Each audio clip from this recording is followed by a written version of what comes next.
Bastards, we're going to do another movie review from the point of a prepper and a survivalist. Today the movie is The Edge. It's about some rich guy who's going to Alaska or something, and yeah, there is drama, cheating with his wife and such, I guess, backstabbing assistant or something. Well, let's see, but we're going to focus mainly on what are the movie mistakes, what are the survival mistakes, and what are the good points, because we are going to mention those too. And yeah, let's get started.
Alright, so they went with a small airplane or somewhere, but yeah, like I see, some flying gooses, a swarm of them fucked it all up. Yeah, several things I I have a problem with this.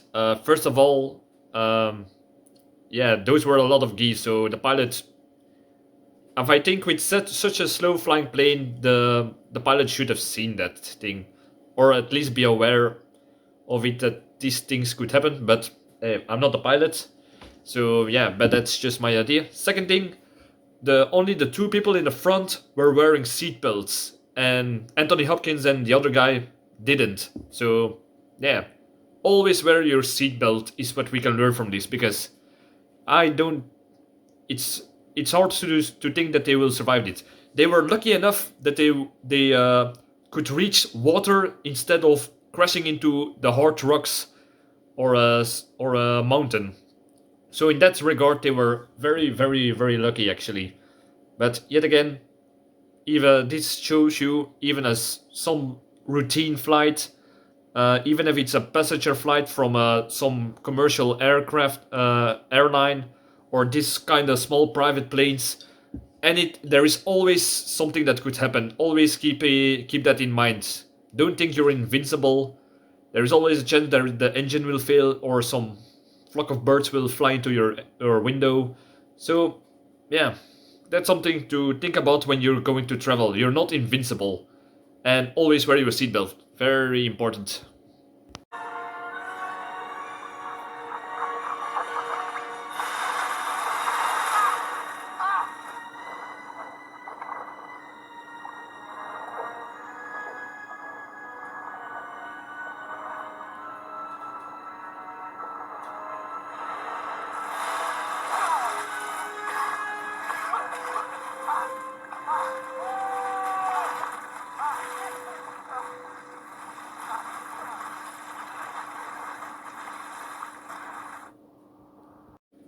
All right.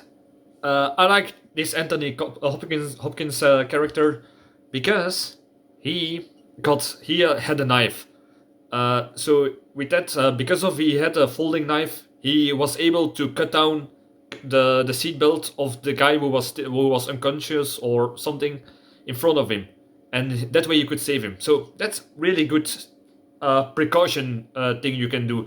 Yeah, you cannot do this in most commercial airlines because of security reasons, but because the just that they thought about it is a point for survival.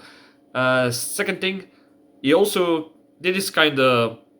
I would assume that he would mostly be busy with the other guy saving him and saving himself, trying to get out. He also got some bag with a flare with flares on it. So I assume it's some sort of survival bag that comes automatically into the plane. So yeah, it's very good that he thought about it. But if you're gonna be realistic about it, not many people would think to bring that also with escaping from a plane underwater, getting your friend, and then also get that. That's kind of yeah, that's a little bit too much. But yeah, if you are level-headed like this guy, yeah, perhaps, but it's not that likely to be honest. Any matches? Any matches? Help me out.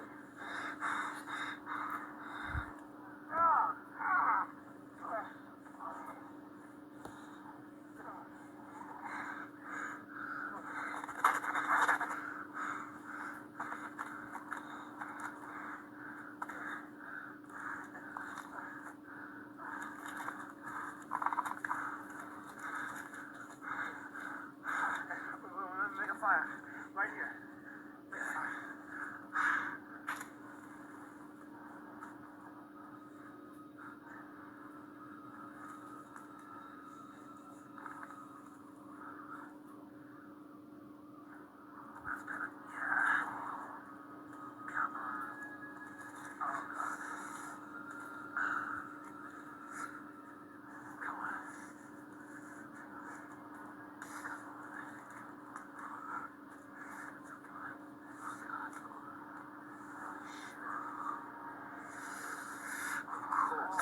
Let's stop fucking about, shall we, and get the guy we want. Hey, come on. We need those. We need them.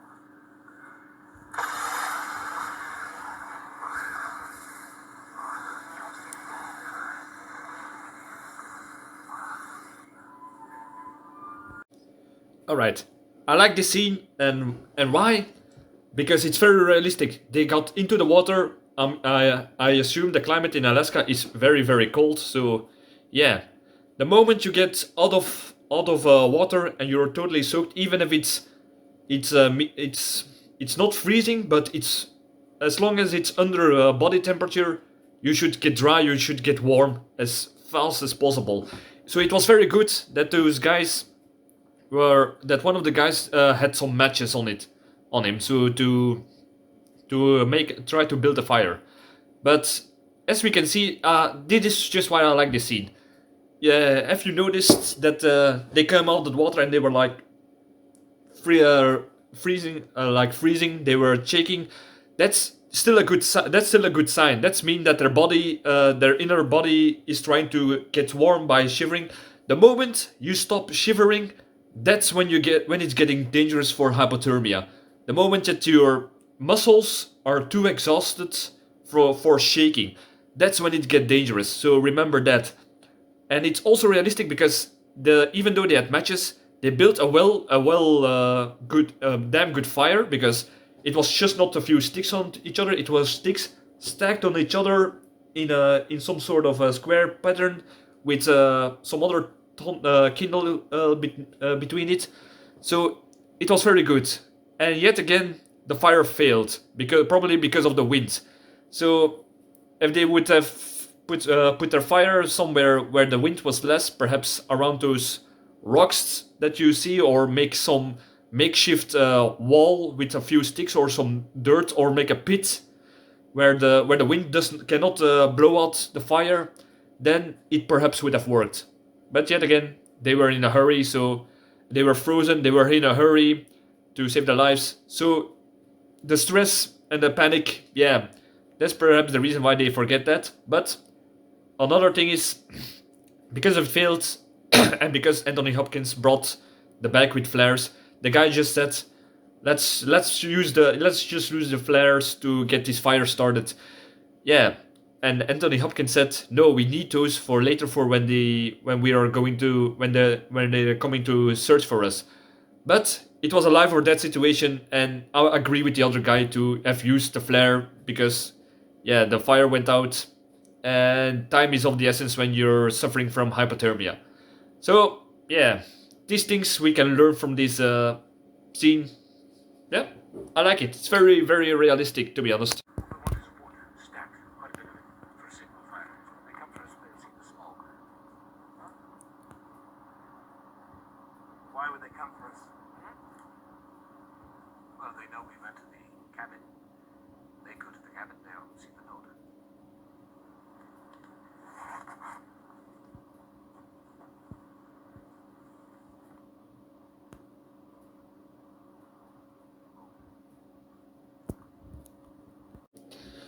All right. So they survived the night because they kept sleeping next to the fire to keep them warm because they only had their wet clothes. I see some of the clothes had some wool, so that's a good insulation. From the others, I'm not sure about it, but yeah, keep to the fire, keep the fire going, drying your clothes, keeping yourself warm, and you'll get through the nights who are even colder. The next day, when they are waking up, the guy says, Anthony Hopkins says, we got to stay here and build a signal fire for when they come to look for us. The other guy says, why would they come looking for us? And Anthony Hopkins said, because I left a note into the cabin to say where we went.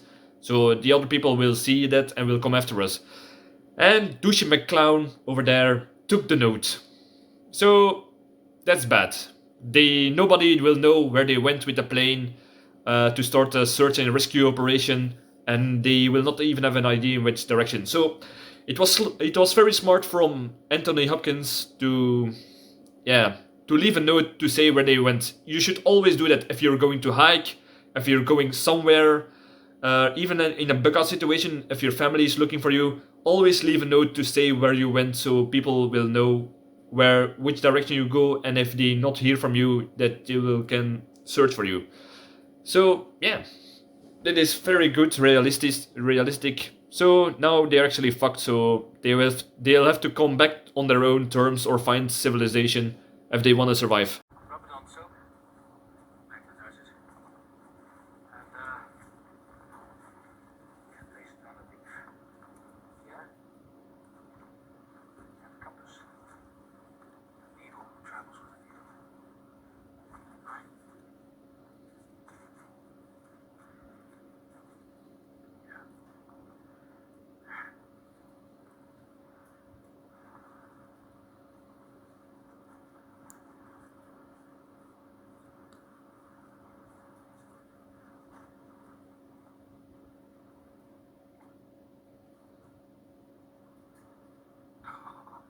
Oh shit!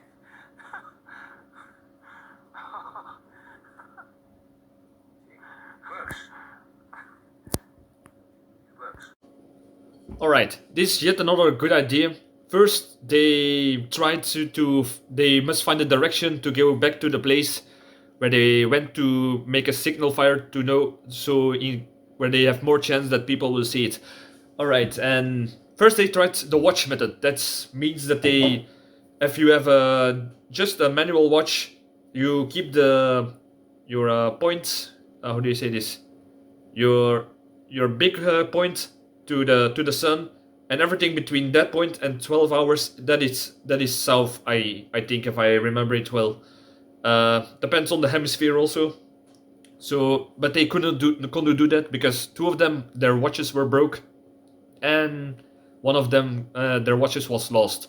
So yeah, that's a method that will not be very useful these days because most people have digital watches. So yeah, that's not a good method.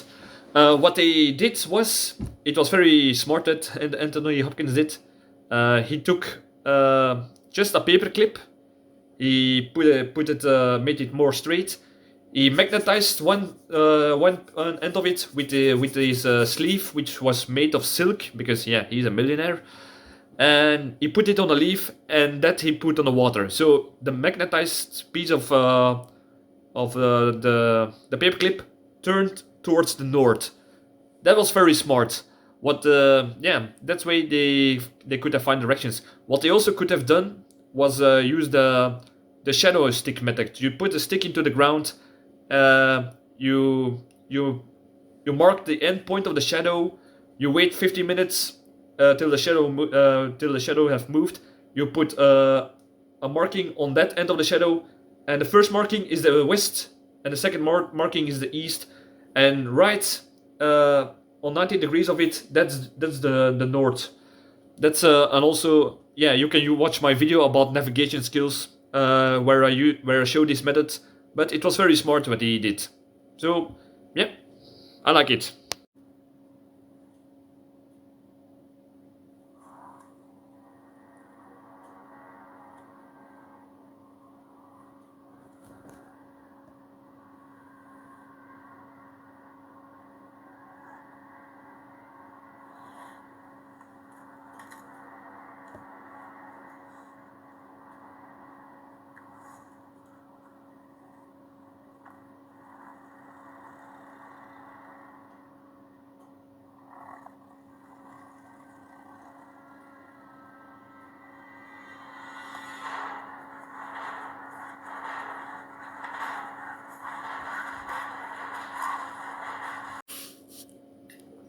Alright, they encountered a grizzly bear, which is bad because a grizzly bear is one of the it's one of the biggest bears under the polar bear, and it's very aggressive. Uh, yeah, there are a lot of things. The thing about bears is there is no exact thing you can do to escape from a bear. To escape from a bear attack actually, because yeah, the depends on the situation of obviously. You if the bear is hungry, he will attack you. If you run away, you just activate his hunting instincts. If he's territorial and you start to make noise, yeah, perhaps he can see you as a threat. So yeah, bears, it's a very difficult. Some people will say this, some people will say that, but it all depends on the situation, and you have to be lucky in that you do the right reaction to the right situation of the bear. But I'm guessing that the bear in this movie will be an asshole and keep going after them. So yeah, they will have to run away eventually. What you want to do if you encounter a bear is bears do not like humans. So if you're in an area where there are bears, just make noise, sing, whistle, and that way the bear will be notice of your presence and he will try to avoid you actually. Um, yeah, that's the first good advice. And second, if you encounter a bear, the bear will not be scared and will start to attack you out of self-defense. That's also the an advantage if you keep making noise if you're walking through the woods. If you encounter a bear yet and you cannot avoid them, if you see the bear in the distance, just try to make a detour around it. Try to stay out of his path. If you encounter a bear by close, like these guys did, well, the first thing you have to do is do not run, do not turn, and do not run away, because that just activates the hunting instinct. The bear will see you as automatically as a prey. If you're if you're just standing and make yourself as big as possible, make waving noise, make yourself as big as possible to make sure that the bears just see you as a predator and possible as a threat if he would attack you. So that's the mindset of predators in the animal kingdom that you have to keep in mind. If the bear is still going your way, get out of the way. Give him a free pass into the direction that the bear went. So do not block the path of the bear is what I'm trying to say.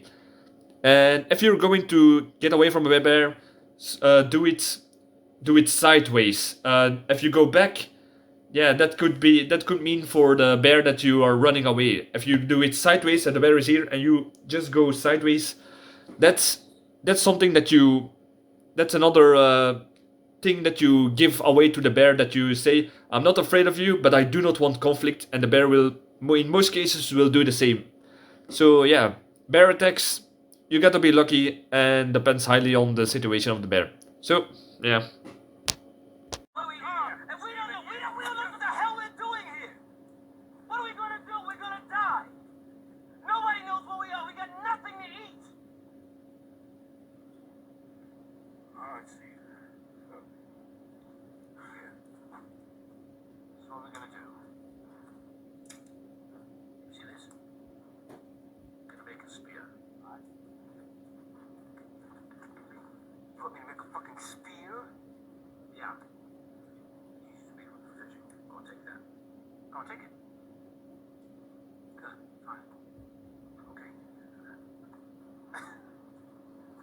They'll never find us. They will find us, Steve. If they don't, we're gonna walk out of here. Do as I say now, okay? I'm gonna make it fire. Come on, get on with it. Okay. Alright, that is... I like this movie because it's very realistic. Two of the guys, they went all the way across the mountain, but they got lost and they got right back to where they started. So naturally, these people are starting to get annoyed, irritated, and they start to get angry at each other, like you saw. But Anthony Hopkins here, he kept his cool. He controlled the situation by talking to the guy on a calm way. That's what a leader does. In stressful situations, a real leader stays calm, gives the good example, keeps level-headed, and overthinks the situations. What he did was, first of all, he talked on a calm, assuring voice to the guy who was in panic, and he gave him a job. He gave him something to keep his mind busy in a practical and sensible way to make the guy feel useful and to get his mind off the situation and direct that negative energy into something positive, which an officer in the army does with his soldiers. So that's very, very good. He told him to make a spear. He made us sure that if they will not find them with the signal flares, they will even if they don't find them, they will eventually walk back home. So he not only said this is the plan, this is plan B if plan A fails. That's something a leader also does. He keeps always one step ahead in case the first step goes wrong. So that's very good of this Anthony Hopkins character. Yeah, very like it.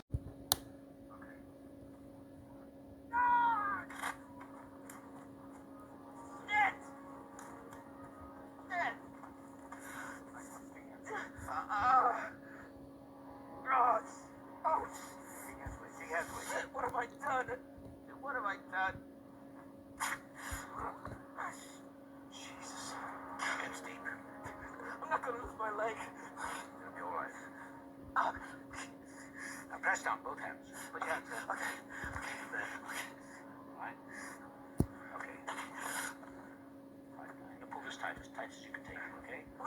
Alright.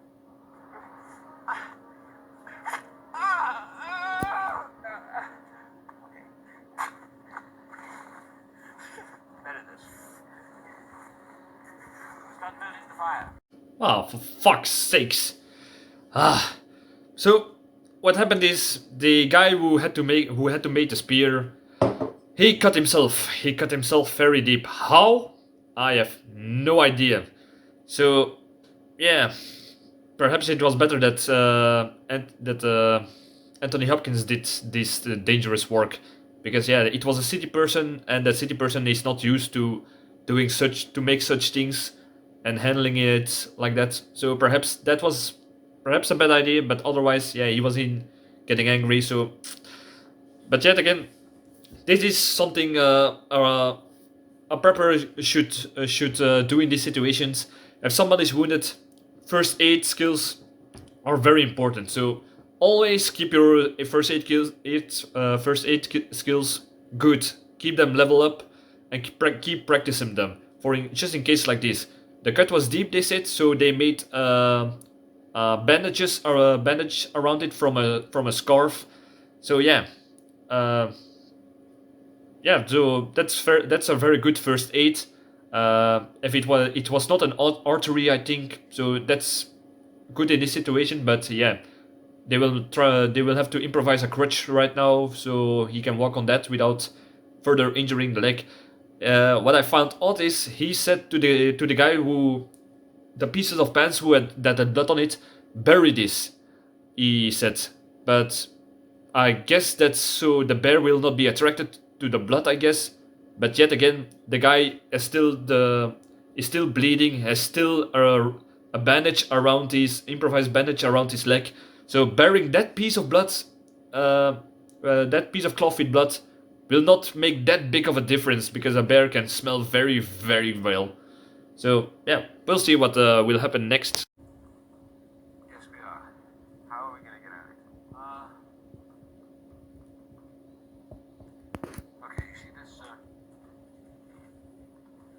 see that constellation up there? Cassiopeia. Big W. Okay. Try the right edge of W, points to the North Star. Very well. They built a shelter around the fire. It's not really a shelter. It's more like it's at such an angle that it's hardly going to protect against any rain. This is more of a improvised wall. What can you do with that? The fire that they made will reflect heat, and that way the steep wall will reflect the radiation heat back to them. So you have more. You have especially when sleeping, you have more warmth from the fire. That way, from both sides, because it reflects from that. That's very, very good. I hope it will not be raining. So yeah, they I don't know if they would have noticed know when it's going to rain or if they seen it. So you can see it by looking at the clouds to see what's the next weather going to be in the next 11 hours or some other ways. I will talk about this in another video. But yeah, that's a very good way to get more efficient heat from the campfire.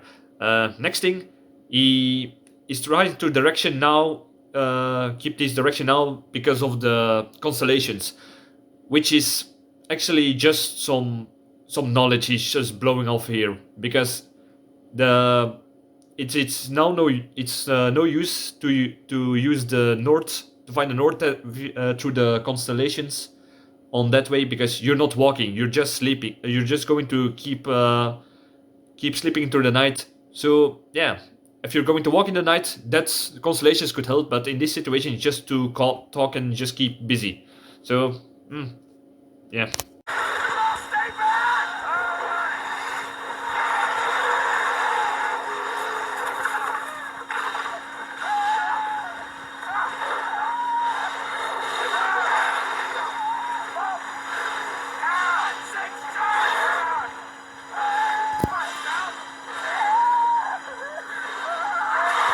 So yeah, because the guy didn't bury the cloth with blood, which I do not think that will have made that such a difference if he just would throw it away. But for some reason, the guy hanged it up in a tree. Why? That's just for the plot. Nobody, just not even an idiot would do that. So yeah, that's just for the movie, for sex, I think. The bear attacked, and yeah, they already did a good thing because to fight off the bear from their comrades, their wounded comrade, they took some sticks that were on fire and tried to hit the bear. Instead of hitting them with the bear, you should have poked it in the face, in the mouth, in the eyes, to at least blinded it. Then you would have the most chance because a grizzly bear is a ferocious animal. You will not want to fight this in close encounter. So the fire on the sticks into the eyes with at least two persons, they would have perhaps succeeded in blinding it. But yeah, it's a big bear, so yeah, you don't know. It's very hard to say this from this comfy chair what I would do in this situation, but yeah, if I can think logically, fire in eye is simple what I'm trying to say. Yeah, so the bear killed the guy who was wounded, so there are now only two left anymore. Too bad.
All right.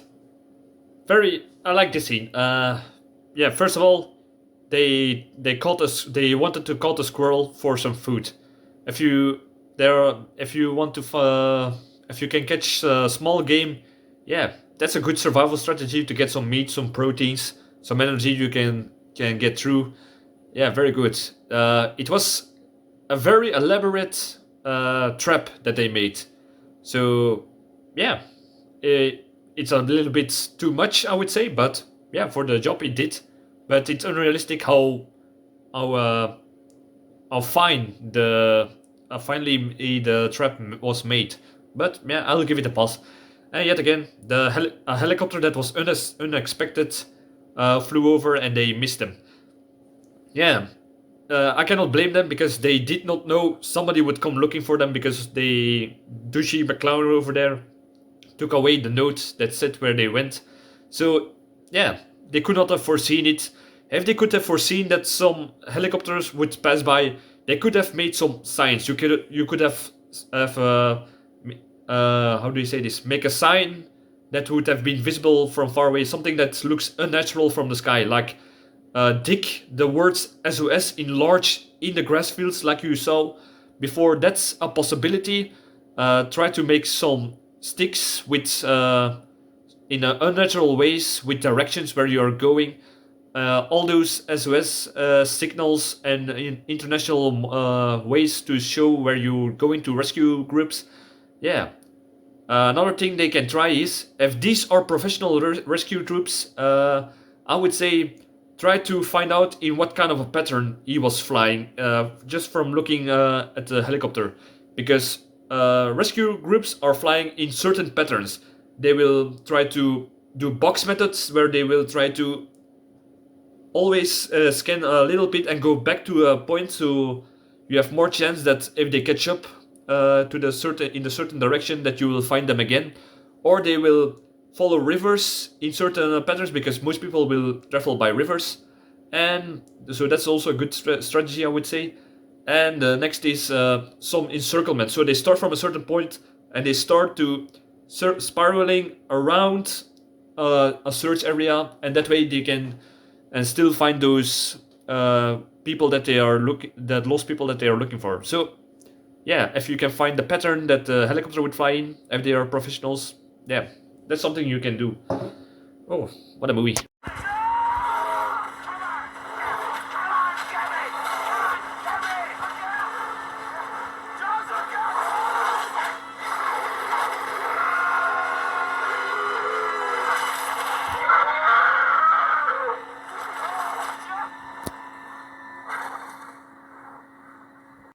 All right, so they fought the bear. Because the bear was keep stalking them, so they had to kill it. It was not going to give up for some reason. Perhaps there was no other game to find, too less fish in the river to feed the bear, so he would be persistent to attack them. So they made a whole path of traps ready. They put some Vietnam style pengu traps that would sling around with pins on the sides to hit the bear. They put everywhere some how do you say this? Some improvised spears, and like you see, the eventual plan to kill the bear was to, if the bear was going to attack standing up and land on them, he would put the stick into the ground and let gravity pierce through the bear. So that was a very smart idea. So yeah, but make sure if you're going to do something like that, that the stick that you use will carry the weight, that it will not, if the bear is going on the stick, that it will break and will not penetrate the bear. So yeah, this was typical movie fight thing. I do not believe that a real animal would be this persistent unless it's very hungry, I guess. So yeah, whatever.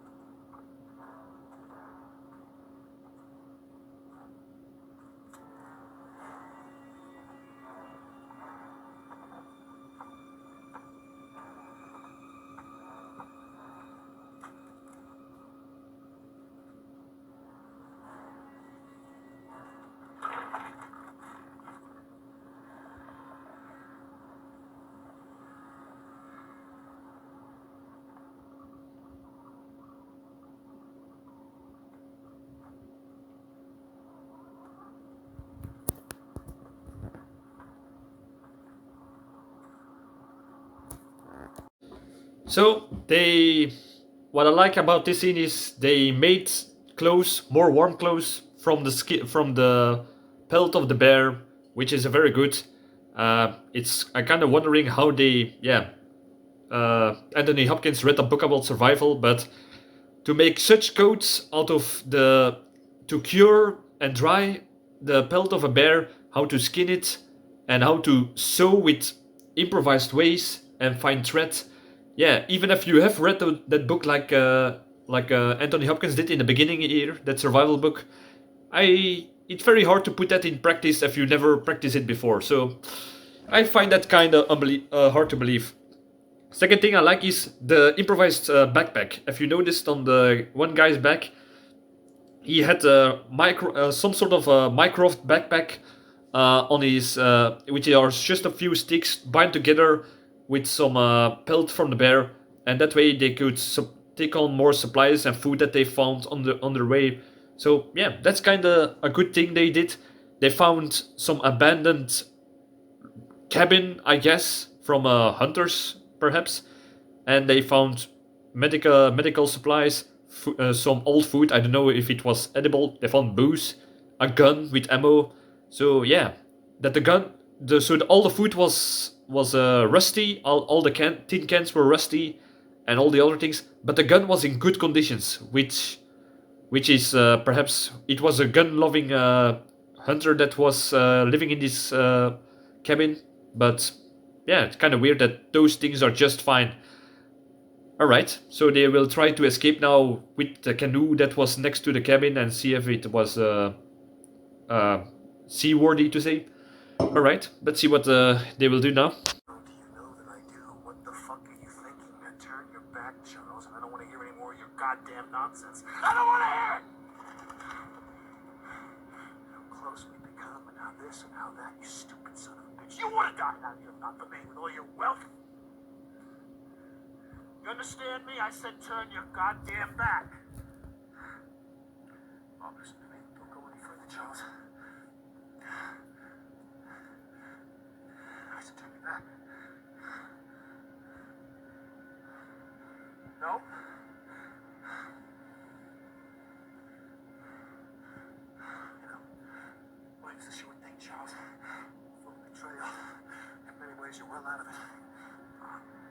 Charles, no!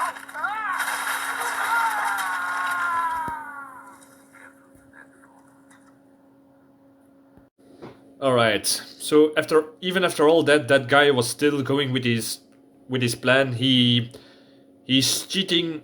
He's cheating. The Anthony Hopkins, his wife, is cheating him with Douchey McClown over there, and Anthony Hopkins find out, and the Douchey McClown had the gun, and he's planning to execute Anthony Hopkins, but like you can see, he's very hesitant to do it. Killing, this is something that a lot of people underestimate, but killing anything, if it's an animal, especially a human, it's very difficult. A very difficult thing to do. It's not just something that, even though if you're an asshole like Douchey McClown over there, it's very hard to do. And Anthony Hopkins knew it. So he kept talking into a calm voice, not to agitate the guy with Douchey McClown with the gun. You noticed that Douchey McClown was a little bit shaky, a little bit by the slight noises. He was distracted, so that meant he was nervous. So that's some way. If you follow psychology, that's a way to know that the person is not really planning to kill you. Next thing that he said was turn around, and the reason why is it's harder to kill a person if you look straight in his eyes. So if a person is asking you who is going to kill you and is asking turn around, do not turn around, I would say, because that way he can make some dissociative disconnect from the killing. So it will be easier for him to do. So just keep looking in the eyes. Make him sure that you are a human. Keep talking to him like Anthony Hopkins did. Keep saying his name to resonate with him, to get him back to reality, to perhaps talk to him, to make him back connecting that you are a human being, and that it's very hard. It's a very hard decision that he will make, and he will have big consequences for it. So yeah, even though Anthony Hopkins knew from observing the area that there was a bear trap over there, he stepped forward. The guy who is not really inclined to shoot, just did a step back and fell into the trap. Uh, yeah, I would say he deserved it. After all this, he was still thinking about something, some greed, some. It was mostly about greed, I would say. That he cheated with his wife, alright, but it was also about money, so that I didn't like. So yeah, I have no pity with this guy, to be honest.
All right.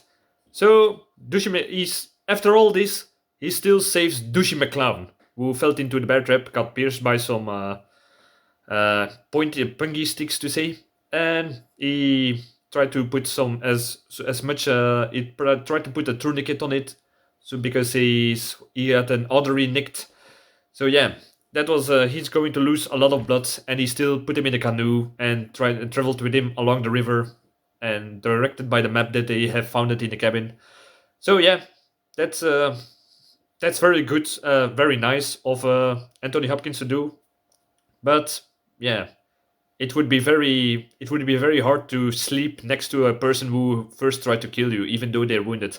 So yeah, that's kind of troubled relationship here over here. But they rested next to an island on a little piece of island, and they heard a helicopter. And what I actually noticed is it was a very good thing that Anthony Hopkins did over here. He had already a campfire, but it was not that much smoke. So he took a fresh piece of a of a branch with all the green leaves on it, which is very good because if you put wet green leaves, fresh leaves onto a fire, it will give more black smoke, so it will be more visible to a helicopter. So I like that little detail over there. All right, helicopter comes to rescue them, and Douchey McClown died just before the rescue. Typical Hollywood. I'm surprised that he not died earlier. If it was not by the blood loss, it would have been by infection at least, I would say. All right, yeah, I kind of like this. Kind of like this.